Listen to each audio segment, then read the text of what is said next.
From Las Vegas, it's Let's Talk News Now with Rick and Ella.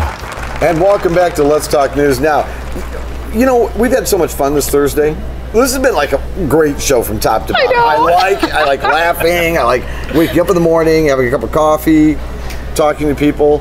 And we have with us today Alexi Taryn, who I'm never quite sure exactly how to introduce. Yes. Other than I am not worthy. I am not worthy. It's because president of Las Vegas Fashion Design Council. You are a stylist here in town. You are your own fashion designer. Yes. Fashions by Alexi. Yes. And then you are the best help in the whole world for Ella in the morning every time we're taping it. The go-to guy after I roll out of bed. It's like, yes. So on your business card, is your business card now like this big? Because Right. Well, I have a couple now. I do this, I do this, I do this. Yeah. It's all kinds of fun. That's fantastic.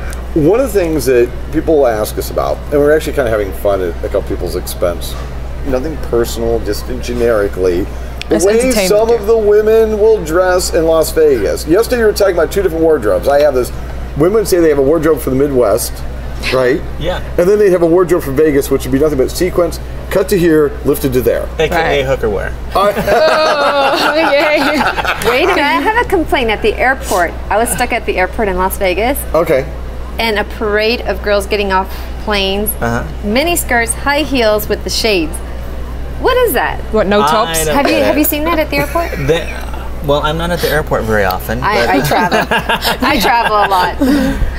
At least not lately, but no, I've seen that. But I know that whenever there's conventions in town, there's a lot of girls that migrate from, say, California or everywhere else to come and work in Las Vegas, and some work at the strip clubs, some work in the casinos, and I'll just leave it at that. Okay. All right.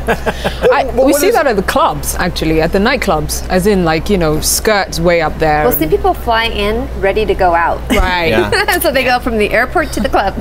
So here's the whole thing, Alexi, when it comes to ladies, to young ladies, wanting to have a great time, okay, does everything just have to look like one big piece of Lycra that they just kind of stretched around them, or is there something else? There's some variation on that. I don't get that. I mean, I just don't think you have to. I don't think you have to show everything to be provocative and to be sensual. I think you can be very sexy without giving the goods away.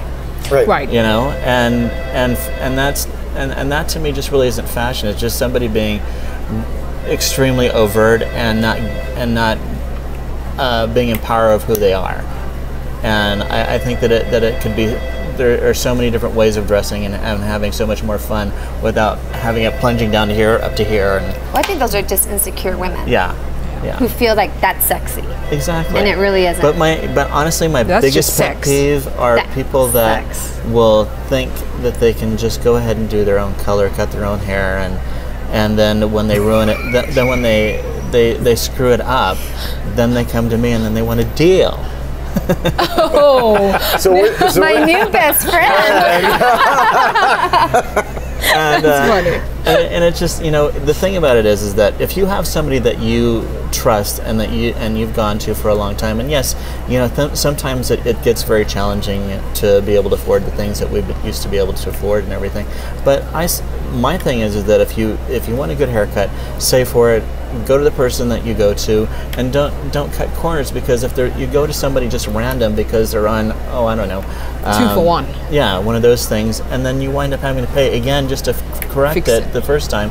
Wait a little bit longer, put your money away, and go to that person that you like. That happened to me. Show the respect to your hairdresser, your manicurist, your esthetician, and because they are professional people, they go to school, they have knowledge, and they're doing it for a reason. It's just not playing beauty shop. What's an esthetician? Somebody who does skincare.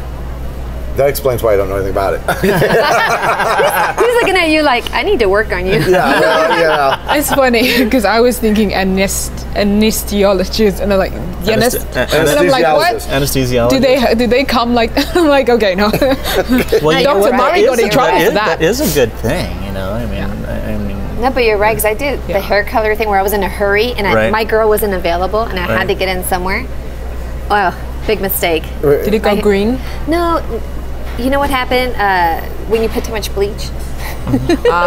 Okay. Yes, I'm not true blonde. Now, a question. Have you ever had anybody come in with funky colors? As in, like, they wanted a funky color, like pink or red? I mean, that's a totally different genre altogether.